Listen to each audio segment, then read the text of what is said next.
Greetings Earthlings, today I'm back with a review of a brand new XLR and USB dynamic microphone. That microphone being the Samson Q9u. If you are interested in this microphone, it will cost you around $200. I'll throw some links down below. In the sake of full disclosure, I do need to let you know that Samson did send me this microphone free of charge for the sake of doing this review, and for the majority of this video, I have the mic connected directly to my Mac. The gain is set at around 43%, recording at 24-bit 48 kilohertz, no post-processing, and I may have to boost it in post, so check the doobly-doo to see what I diddly did. And now let's talk about what comes in the box. What a shocker, you are going to get the microphone. You'll also get a foam windscreen, a USB-C to USB-A cable, a USB-C to USB-C cable, and a little bit of documentation. Then as far as the build quality, I have no real complaints about it. It does have an all-metal body as well as a metal mesh grill, which does have a bit of give at the end of it, so if you hit it with something, it will dent. The mounting bracket on this thing is made out of metal, and it is similar to the SM7b. You have 5/8" threading on that mount, and the sides of the mount is hidden with these plastic S's, and if you remove them, you can see that there are a couple of screws there, so you may be able to fully remove the microphone mount from the mic. And as far as the manufacturing location of this microphone and kit is made in China. The majority of the microphone has nothing visible except for a lone mute button. This will mute the microphone when you press it down, and it will be live when the button is up. On the rear of the microphone, you will first find a USB-C port. This allows you to connect the mic to your device. You'll also find an XLR port to connect to your audio interface, and you are able to use both the USB and XLR ports simultaneously. You have a 3.5mm headphone output for both computer playback and zero latency monitoring. However, you're not able to turn off zero latency monitoring, and I wasn't able to find a way to mix between the zero latency and computer playback. Also on the rear of the mic, you will find two EQ filters, the first one being a mid-boost, which will boost up the high end, and you will have a low cut, which will reduce a bit of the low end and rumble and mud. Then as far as the specs, this microphone has a cardioid polar pattern, a frequency response of 50 Hz to 20 kHz, a sensitivity of around -57 dB over the XLR. It has a self-noise over USB of 23 dBA, a max SPL of 140 dB, a bit depth of 24-bit, and a sample rate of up to 96 kHz. Now I am moving around the Q9u to 90 degrees so you can hear the off-axis rejection and coloration. We'll continue around the microphone to 180 degrees. Here's what it sounds like from the rear. Continuing around the microphone to the second 90-degree angle. Here we are. And then we are rotating and ending at the front of the mic. Up until now, I have had the EQ switches on the microphone set to flat, so this is the raw, unaltered sound of the microphone. Let me go ahead and switch the filters on so you can hear how each of them sound. Now I have engaged the mid-boost on this thing, and you can tell that it really brings the top to life. However, I don't think that it's necessarily the smoothest top end, but it does brighten it up quite a bit. As a palette cleanser, we are back on the neutral mode, and now I have engaged the high pass filter, and you can hear in the bottom, this really clears up a lot of that, but I tend to think it's a bit too aggressive. I don't like using high pass filters on the majority of microphones unless they have a 40 to 60 Hz option. This one is quite a bit more aggressive than that. And one last time, we are on the neutral mode as a palette cleanser. And to wrap up this portion, now I have the high pass filter as well as the mid boost engaged. To my ears, this is just too aggressive. It removes a bit too much body and makes the top end a bit too present, and it's not the most pleasing boost in the top end, but there you go, that's an example for you. Now let's see how well this microphone does at rejecting plosives. Please bring pizza pronto. Please bring pizza pronto. Please bring pizza pronto. And now with the provided foam windscreen, please bring pizza pronto. Please bring pizza pronto. Please bring pizza pronto. Now I am right on top of the microphone in the neutral mode to really accentuate the proximity effect, and here is how it is sounding. And now in the exact same position, I have engaged the high pass filter so you can hear how that affects the low end when you're really eating the microphone. Back in the neutral mode of the mic, about 3 inches off with it pointed at the corner of my mouth, and here is how it is sounding. About 1 foot away from the microphone, 2 feet away from the microphone, and about 4 feet away from the microphone. Now I am typing on a keyboard with Gatoron blue switches to see how much of my voice versus how much of the keyboard it picks up. And now for all of you gaming folk out there, now I'm typing on the sad W keys. Here is how the microphone sounds in a well-treated room.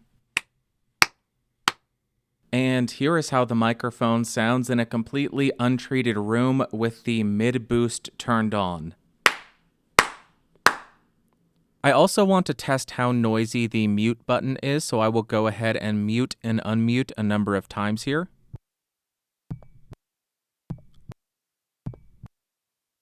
Now let's see how well the built-in mounting system does at rejecting external noise. So first, I'll go ahead and tap my desk to see how much of that noise it picks up.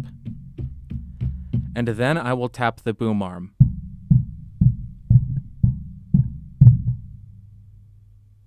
Yikes. All right, now I have the Q9u recording via the USB port to my computer and through the XLR port running into the Focusrite 18i20. I have done my best to level match them, and I will level match them in post. The only thing I have on the microphone is the mid-boost. The high-pass filter is not engaged, but while I have been speaking and while I will continue to speak, I will be switching back and forth between the XLR and the USB output. That way you're able to tell if there is a difference in tone from XLR to USB, if they're doing anything to improve the sound over the USB, if the A to D converter is doing anything to improve the sound. And I think this is plenty of time to allow you to hear that. So there you go. Now I'm going to go ahead and throw the Q9u in my Box of Doom isolation cab so we can measure the noise floor of this thing and see how well that performs.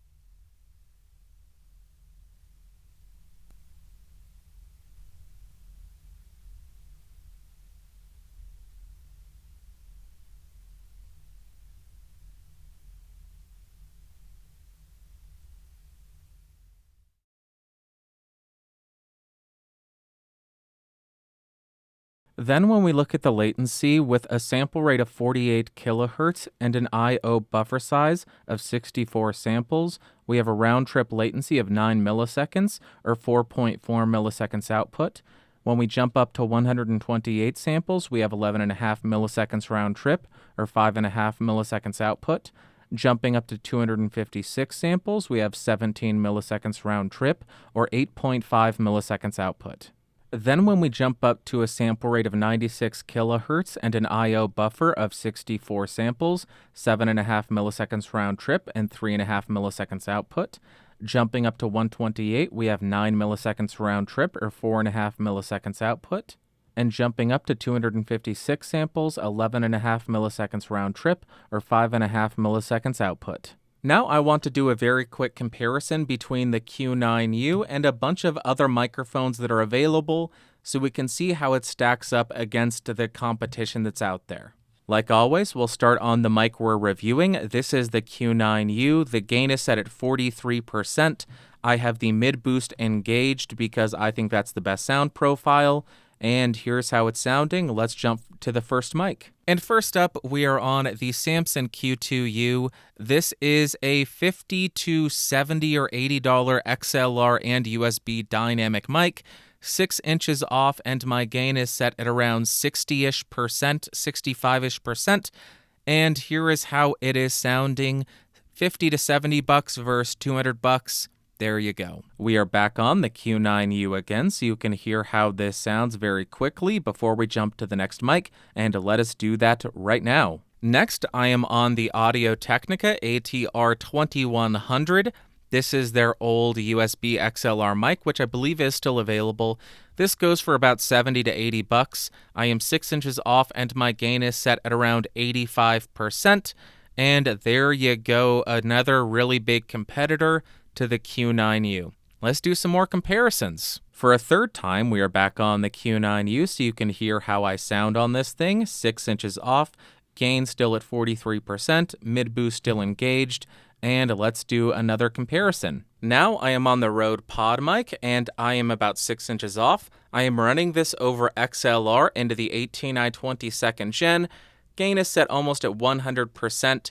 This is a $100 broadcast XLR dynamic microphone. And there you go. Get this and a USB audio interface, and you're at around the same price as the Q9u. Just for comparison's sake, let's do some more. I bet you wouldn't have thunk it, but we are back on the Samson Q9u again. $200 USB XLR dynamic microphone. Here's how it sounds. Let's go to another mic. Now I am on the Audio Technica ATR2100X. This is their updated version, which has a USB-C port. This goes for $100, and I am 6 inches off. My gain is set at around 70% on my Mac. And there you go, $100 versus $200. Is it worth an extra $100 for the Q9u? Let's do more comparisons. I really don't like doing these portions of the video, but I think they're very helpful, so I do them anyways. Back on the Q9u, here's how it sounds. Let's jump to another mic and hear how it compares to that. Now I am on one of my all-time favorite handheld dynamics. This is the SE Electronics V7.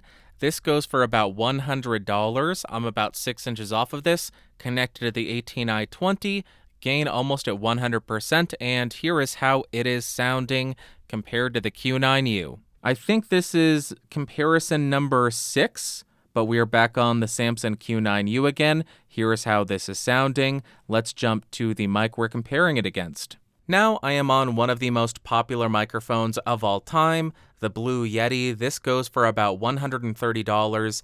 This is only a USB mic, but I am on the cardioid mode.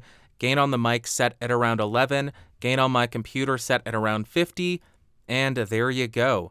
This is more for context. They're not the most comparable mics, but a lot of people know what the Yeti sounds like, and this will allow you to get a better understanding of the Q9u, because if you've heard this, you'll know how the Q9u compares to it better now, I guess. Let's go back to the Q9u. Number 7, and I want to say a big howdy to Haley Williams. What up, homie? And here is how the Q9u sounds. Listen to it. Get a good feel for it. Let's jump to the next microphone. Now, because we can, I am on the Rode Procaster. This is a $230 broadcast dynamic mic, XLR only, running into the 18i20 2nd gen. Gain almost at 100%. And here is how it is sounding about 6 inches away from my mouth. There you go. Let's do some more comparisons. Number 8 on the comparison list, I think. Hey, this is the Q9u. Nothing has changed. Same gain, same distance, same filter engaged. And let's jump to another mic. Now I am on the Shure MV7. This is another USB XLR dynamic microphone. I have this connected directly to my computer. The mic gain in the Shure app is set to 30 dB. I have the EQ set to flat, no limiter, no compressor, but 6 inches off. And here is how this is sounding. If I didn't mention, $250, so $50 more expensive than the Q9u, but you get all of that control via the software. You're able to mix between computer playback and zero latency monitoring. But that's the sound comparison. Let's do some more of them. And why the heck wouldn't we be back on the Samson Q9u for another comparison? because I hate myself, and I have nothing better to do with my life than plug in and unplug USB mics. This is the Q9u. Let's jump to another mic and do that comparison. You better believe that we were going to do a comparison to the Shure SM7b. I'm about 6 inches away from the capsule. No filters are engaged. This mic goes for about $400, connected directly to the ATR2100, gain at 100%. And here is how this sounds compared to the Q9u.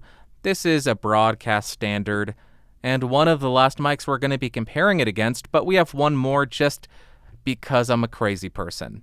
And I pray to God that this is the last mic that I'm comparing it against, but we are back on the Q9u, 6 inches off, same gain, same filter, same everything, and let's jump to the last mic and hear that comparison. And now I am on the Neumann U67 Reissue. This is a large diaphragm, multi-pattern tube condenser microphone. This goes for about $7,000. I'm running this into the Universal Audio X8. This is such an unfair comparison. My gain is set at around 30 dB. I'm a bit too loud actually, but here is how it sounds.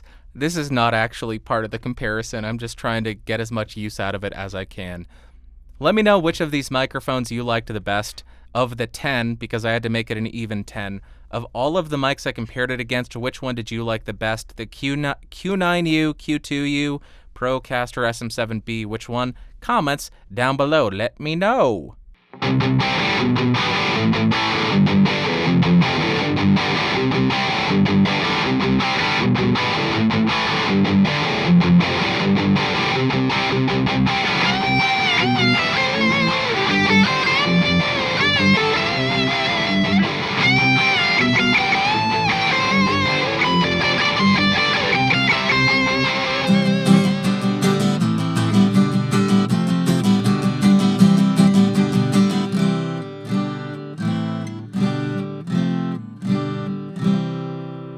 Pizza on my mind all the time. Won't you please forgive the blank stare that plagues my face? Now I don't wanna live.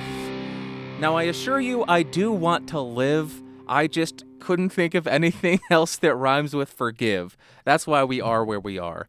But also I do think the juxtaposition of a super happy chord progression and depressing lyrics is super interesting, so sue me. Or don't do that. Don't sue me. I don't want to be sued. Okay. Conclusion time. All right, so I know it was a huge disappointment that this was delayed for almost a year, but I'm really happy that it was because the final product seems to do its job extremely well. And first up, in terms of pros, the main selling point of this microphone is the XLR and USB output. That is huge for beginners and podcasters who want to record via USB and then run the XLR out for a backup, or buy it as a USB microphone and then upgrade down the road using the XLR output. Also, I love that they upgraded the A to D and D to A converters to 24-bit 96 kilohertz. Really great to see that.